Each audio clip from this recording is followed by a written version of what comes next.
ses plaisirs. Alléluia. En Égypte, il n'y a pas de paix. En Égypte, il n'y a pas de joie. En Égypte, il n'y a pas de bonté. Il n'y a pas de... Une chose relative à Dieu. C'est différent carrément de Dieu. Amen. Alors Dieu se révèle à une personne, à Moïse. Il dit, Moïse, c'est toi que je vais choisir pour aller libérer le peuple d'Israël de la main de Pharaon. Amen. Amen. Tape ta poitrine. Dis, c'est moi. C'est moi. C'est moi. C'est moi. C'est moi. Aujourd'hui, le peuple d'Israël vivait une situation difficile en Égypte. Ils étaient malades, ils étaient opprimés, ils étaient frappés, ils souffraient, c'était atroce. Je ne sais pas parmi vous qui a vécu la souffrance. Je ne sais pas parmi vous qui a vécu des situations où il a pleuré toute la nuit.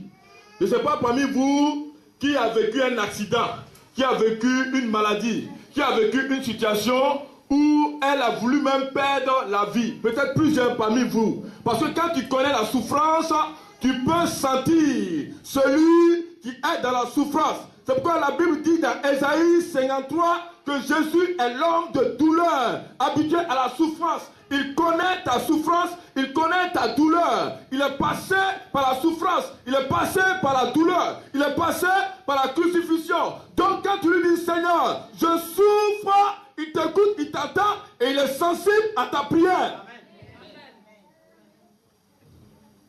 Alléluia. Amen. Dieu dit, j'ai besoin d'une personne. Et Dieu regarde. Dieu cherche. Dieu analyse. Et dans sa préscience, il dit, Moïse, c'est toi qui iras. Amen. Aujourd'hui, tu t'es jamais posé la question, mais pourquoi dans ma famille c'est moi qui suis chrétien? Mais pourquoi dans mon travail c'est moi seul je suis chrétien? Mais pourquoi dans mon immeuble c'est moi seul je suis chrétien? Mais pourquoi dans l'endroit où je suis c'est moi seul qui suis chrétien? Tu t'es jamais posé cette question?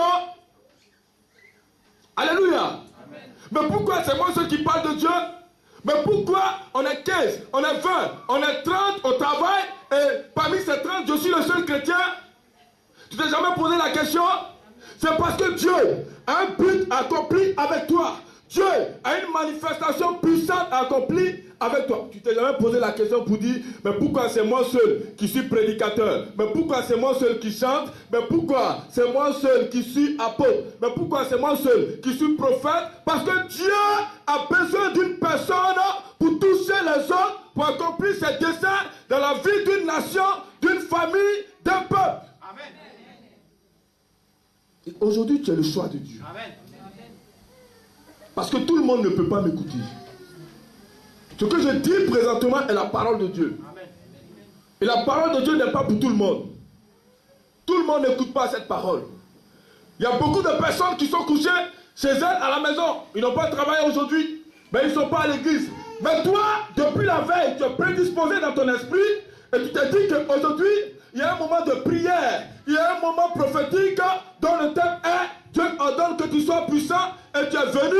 Ce n'est pas le fruit d'un hasard, c'est parce que Dieu t'a choisi depuis la fondation du monde.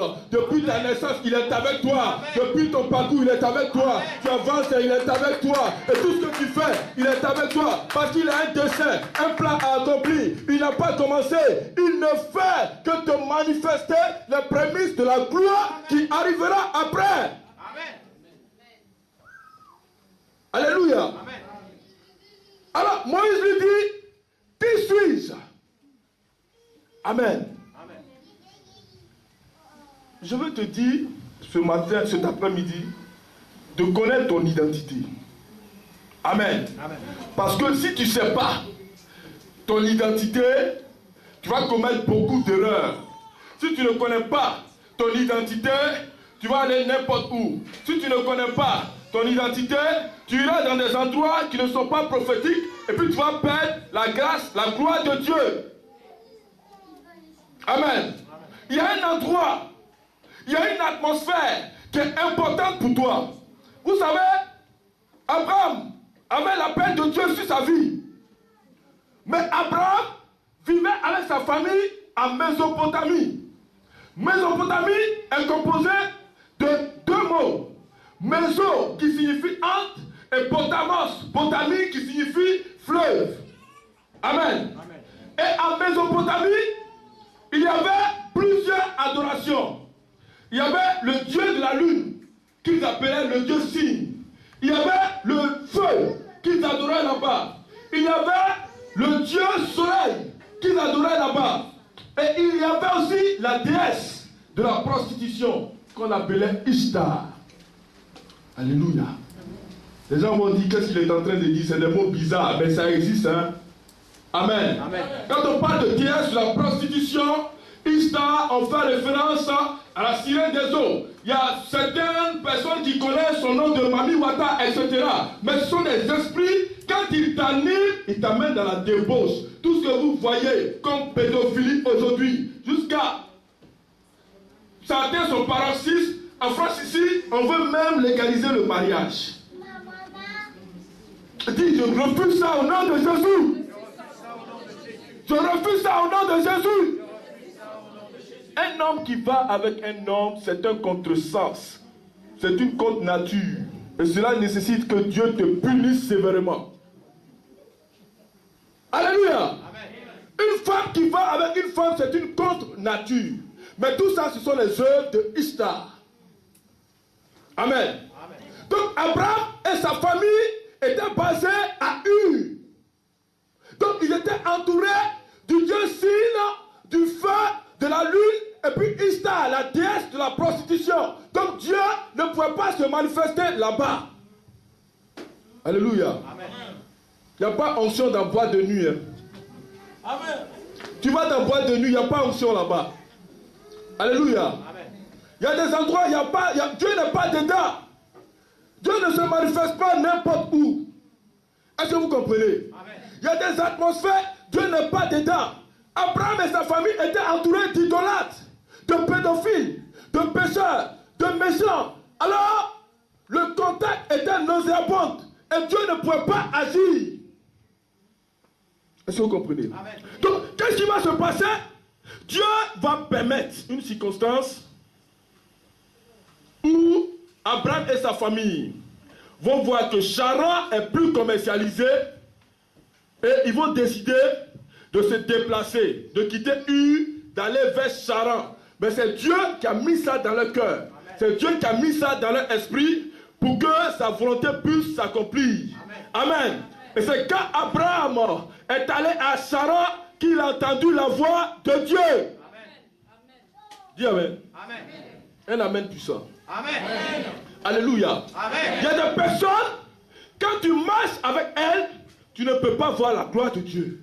Il y a des personnes, quand tu parles avec elles, tu ne peux pas voir la gloire de Dieu. Il y a des personnes, quand tu collabores avec elles, tu ne peux pas voir la gloire de Dieu. Il y a des chefs d'entreprise, quand tu as un contact avec eux, tu ne peux pas voir la gloire de Dieu. Il y a des hommes, il y a des femmes, quand tu es en contact avec eux, tu ne peux pas voir la gloire de Dieu. Parce que ce qui est de Dieu est Dieu, et ce qui n'est pas de Dieu n'est pas de Dieu. Les œuvres de la chair sont contraires aux œuvres de l'esprit, pour qu'on sache la différence entre le bien et le mal. Amen. Tu marches avec qui? Alléluia. Dis-moi avec qui tu marches, je te dirai qui tu seras. Dis-moi avec qui tu parles, je te dirai qui tu seras. Tu marches avec un ivrogne, tu vas un jour prendre, tu seras dans cet état-là. Ou bien tu auras des paroles d'ivrogne. Tu marches avec un voleur, un jour tu vas voler. Parce que c'est une atmosphère. C'est une atmosphère. Est-ce que vous comprenez? Hein? C'est une atmosphère. C'est contagieux. C'est contagieux, c'est spirituel. Tout ce qui est spirituel est contagieux. C'est-à-dire quoi? Si c'est un mauvais esprit qui est en contact avec toi, il te contamine. Mais si c'est Jésus de Nazareth qui habite un frère, qui est rempli du Saint-Esprit, il devient une bénédiction pour toi. Amen. Alléluia. Beaucoup de personnes ici, ils ont détruit leur couple. Parce qu'ils ont laissé tout le monde entrer dans leur maison. Amen. Tu laisses ton pasteur, tu laisses les anciens de l'église, tu te vas prendre les païens pour venir diriger ton couple, ton foyer. Alléluia. Tu es en train de t'exposer à la destruction. L'ennemi vient pour détruire et pour gâter. Amen. Alors Dieu veut te parler. Dieu veut se révéler à toi. Dieu veut te donner une onction. Dieu veut te donner une perspective. Mais l'atmosphère où tu es, ça ne permet pas à Dieu de se manifester. Parce qu'il est saint. Il veut que ceux qui s'approchent de lui viennent avec un esprit de sainteté. Car Dieu se révèle à ceux qui se sanctifient.